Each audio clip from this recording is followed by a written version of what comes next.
ก็อนุโมทนาบุญในความภาคเพียรมานะในการเหตุการณ์ทำมื้อนี้ก็เลยสิเว้าเรื่องความที่เขาเป็นอาหารยอดนิยมเพราะได้เป็นขอคิดได้ฮอดหน้าได้หรือว่าไปไสมาไสนี่เพิ่นย่างธุดงค์ย่างไปหันไปนี่เนาะ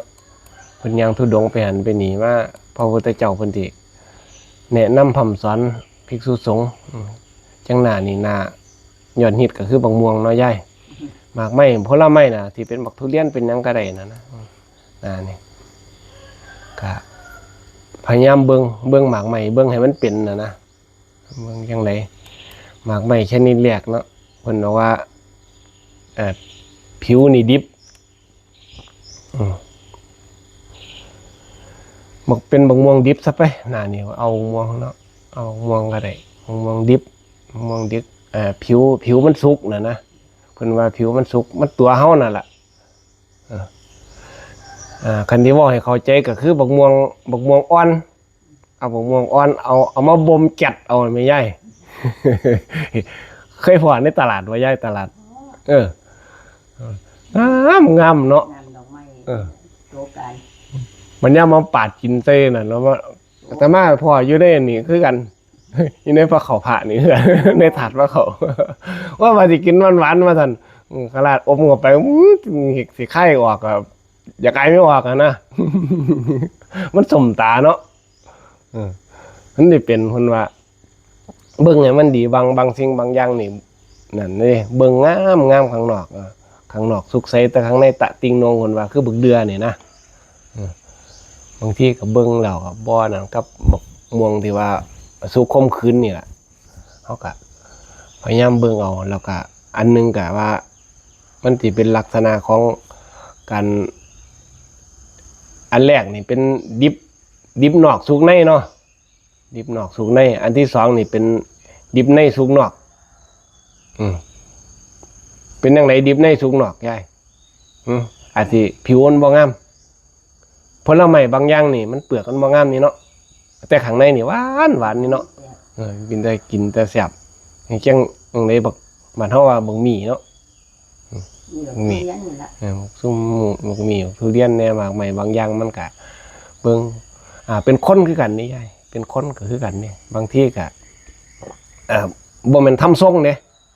แต่เป็นผู้ทรงทำนะคันเว้ายังขึ้นไงขอคิดคันเว้าเป็นอัดเป็นทำไปน่ะนะเว้าเป็นสาระเป็นประโยชน์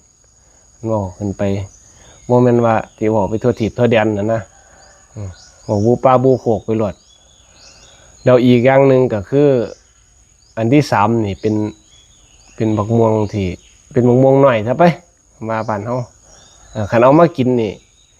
มันอาจสิบ่ทันได้มีรสมีชาติอีหยังนะเอามากินแล้วมันดับนัวดับแนวแม่คือยังบ้านเฮาว่าเอาบักม่วงหน่อยมาตำเนื้อน้อยๆทอดนิ้วก้อยนี่แม่ทอดนิ้วก้อยยังกินยากอยู่นี่เนาะยังกินบ่ทันยังบ่ทันได้ออกรสชาติเนาะส่วนใหญ่กับทอปมือทอโปรตีนนี่เนาะคันทอดนิ้วก้อยนี่มันคันเฮามากินแล้วมันดับนัวดับแนวนี่เนาะ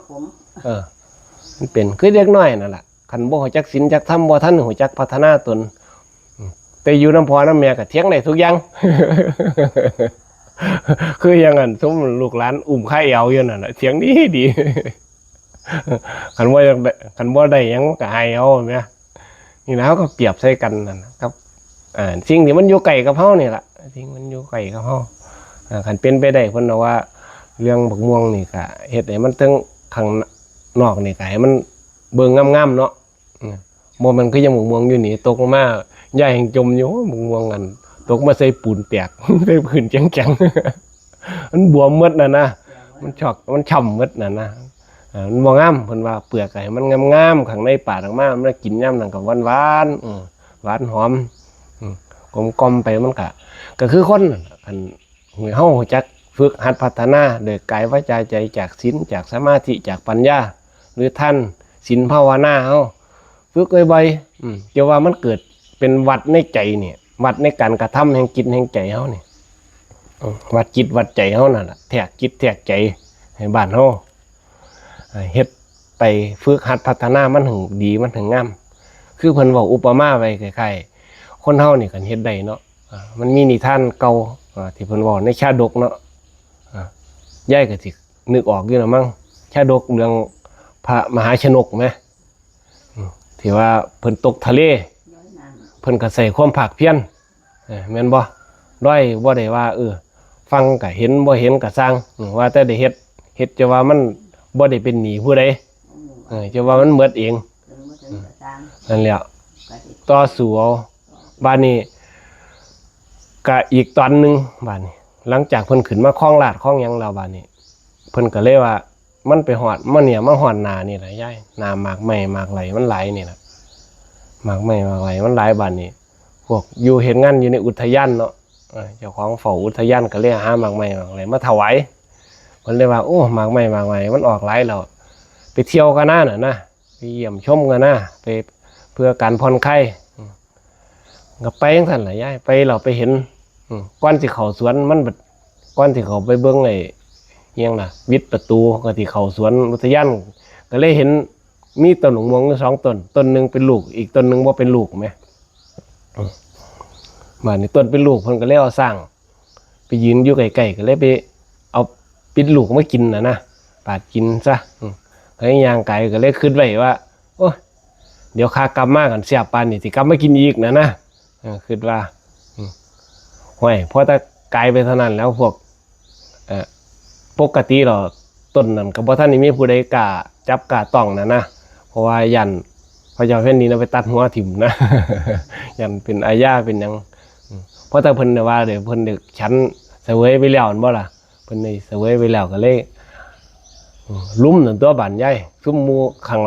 แห่อยู่ข้างหลังมุนนี่เลยเนาะต้นนั้นทั้งหมากทั้งหยังมา